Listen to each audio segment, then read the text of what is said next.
Mheshimiwa Naibu wa Rais,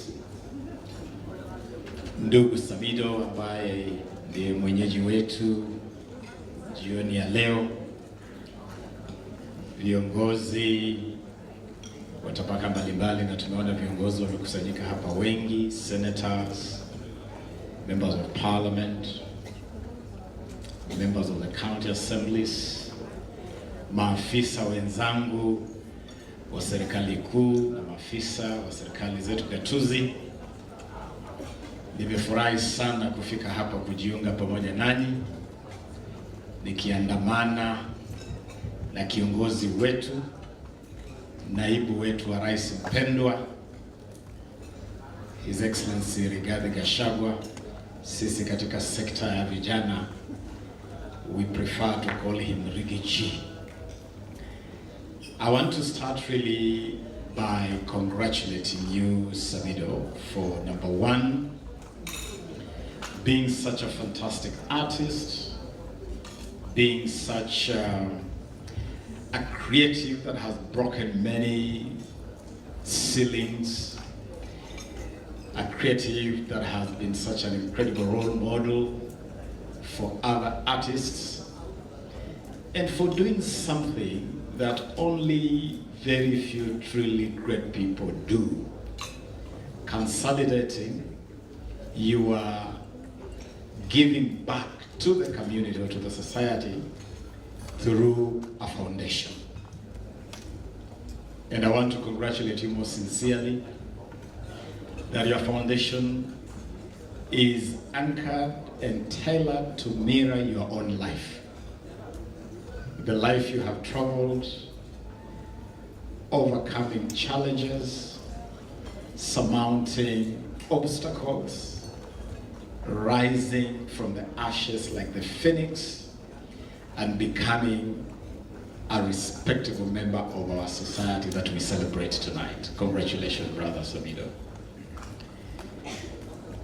Vile vile ningependa kwa heshima kuu kumshukuru naibu wa rais.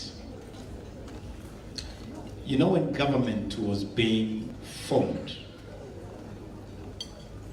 His Excellency the Deputy President, together with our President, in the formulation of the architecture of government, in their wisdom, decided to have a whole department dedicated to the creatives. People who for a long time in the formulation of government have never known where they belonged in the complexion of government. And today we have a whole department called the creative economy. Yani nyinyi wote ambao mko kwenye sanaa. And we are talking about people who operate in the space of music, film, theater, performing arts, fine art, pageantry, fashion. That whole space we call the creatives now has a home under the Department of the Creative Economy. I thank you, Your Excellency, for the foresight that has now made it easy for government to formulate policy, for government to formulate legislation, for government to take measures and to allocate resources in a manner that is deliberate, intentional, and structured to support our creatives, such as Samido here. And Samido, I want to assure you, on behalf of this Ministry of Youth Affairs and Creative Economy and Sports, that your foundation and your work will find the perfect home in this department of the creative economy. Tutatembea na wewe, tutakuunga mkono, na tutahakikisha kwamba zile hatua zote ambazo unachukua kuendeleza talanta yako na talanta ya vijana wengine tunaipa full support. Let me conclude by assuring all the creatives who are here with us today and our leaders that government, through the Talanta Hela initiative, has taken a very, very deliberate step to ensure that talent pays and pays well.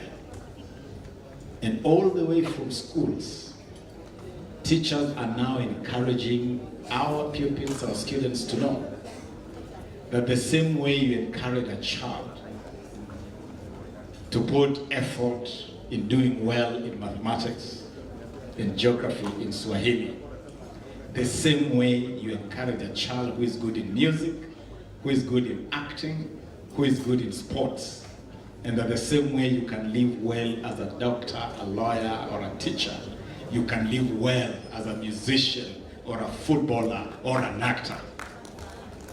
You can pursue the academic path and live well. You can also pursue a career in the creatives and do well. And the two are actually not mutually exclusive. That you can do well in academics and also do well in developing your talent, as Samido has done.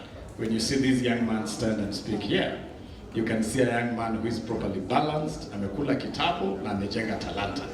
In a perfect, is a perfect balance. And his academic ability and his creative side are in symphonious harmony. Perfect balance. And so government will continue to support you through this effort. Your Excellency, before we have you on stage, it is now my honor and pleasure to invite Samido back on this stage for a special performance that will usher you, Your Excellency, to speak to us. Asanteni sana na Mungu awabariki.